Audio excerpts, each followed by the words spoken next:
วนซื่นกับเรื่องเราสวัสดีน้องๆทุกๆคนสวัสดี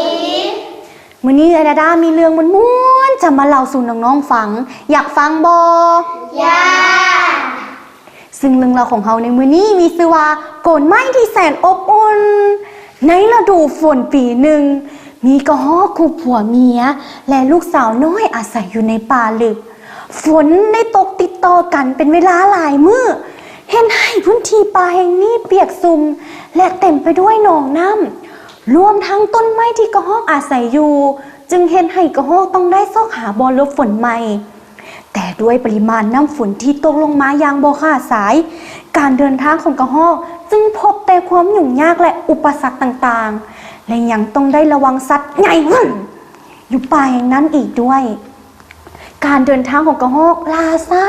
พอยังมีลูกสาวน้อยผู้น่ารักโดยแม่จะเป็นผู้ปกป้องลูกสาวไว้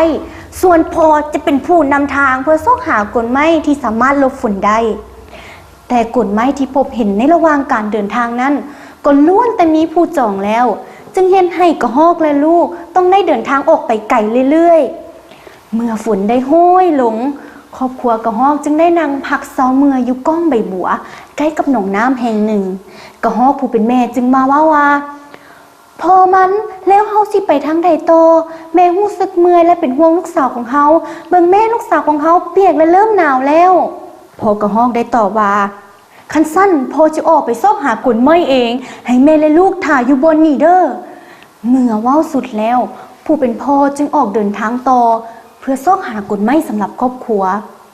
ลาวได้พบเห็นกลไม้แต่กลไม้นั้นแม่นมีคนอื่นสัตว์อื่นอาศัยอยู่หมดแล้วด้วยความเป็นห่วงลูกเมียก็ห้องจึงฟ้าวกลับไปหาลูกเมียที่คอยถ่ายอยู่แคมป์หนองน้ำกระหอกผู้เป็นแม่จึงเว้าขึ้นมาว่าพ่อพบกลไม้บ่พ่อกระหอกตอบว่าก็พ่อมีอยู่แต่มันน้อยบ่เพียงพอสำหรับครอบครัวและส่วนบนอื่นก็ถูกสัตว์อื่นอาศัยอยู่หมดแล้วในขณะที่ครอบครัวกระหอกกำลังหมดหวังอยู่นั้นได้มีหนูป่าตัวหนึ่งผ่านมาทางนั้นพอดีหนูป่าตัวนั้นได้ถามพ่อกระหอกว่าแม่นพวกเจ้ามาเฮ็ดหยังอยู่นี่พ่อกระหอกตอบว่าพวกเขากำลังซอกหาบอนอยู่ใหม่เพราะบอนอยู่เก่าถูกฝนเปียกหมดแล้วหนูตัวนั้นได้ถามต่ออีกว่าแล้วพวกเจ้าได้บอนอยู่ใหม่แล้วบ่พ่อกระหอกตอบว่ายังบ่ทันได้เทื่อพวกเขาซอกหลายๆบอนแล้วแต่บ่เห็นส่วนบนอื่นก็ถูกสัตว์อื่นอาศัยอยู่หมดแล้วพวกเขาอยากเดินทางต่อแต่เมียและลูกของค่อยหนาวและเมื่อยหลายเมื่อหนูได้ยินกระหอกเว้าแนวนั้นจึงเกิดความสงสารและอยากช่วยเหลือครอบครัวกระหอกหนูตัวนั้นจึงได้ถามกระหอกว่าคันสั้นพวกเจ้าไปอาศัยอยู่นำครอบครัวเฮาก่อนบ่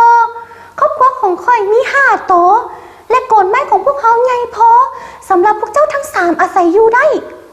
เมื่อกระหอกได้ยินหนูเว้าแนวนั้นจึงเกิดมีความหวังและดีใจที่สุดที่จะได้บอนอยู่ใหม่ให้กับลูกสาวและครอบครัวพอกระหอกจึงตอบไปว่าถ้าว่าครอบครัวเจ้าบ่ว่าหยังให้ค่อยไปอยู่น้ำอาศัยน้ำซัวคราวเด้อเมื่อฤดูฝนผ่านไปพวกเราจะซอกบอนอยู่ใหม่อีกครั้งหนึ่งจากนั้นกระหอกและหนูป่าได้พากันไปบอนอยู่ที่หนูอาศัยอยู่เมื่อเวลาผ่านไป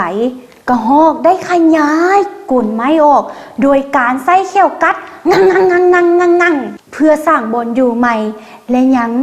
ได้การช่วยเหลือจากครอบครัวหนูป่าอีกด้วยในแต่ละมื้อ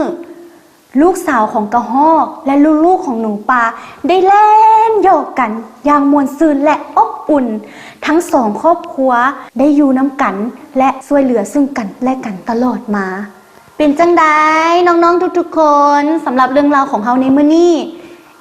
มันไผน้อเป็นคนช่วยครอบครัวกระหอกหนูป่าแล้วพวกเขาอยู่ร่วมกันได้บ่ได้แล้วพบกับเอดาด้าใหม่ในตอนหน้าสำหรับมื้อนี้สบายดีบ๊ายบาย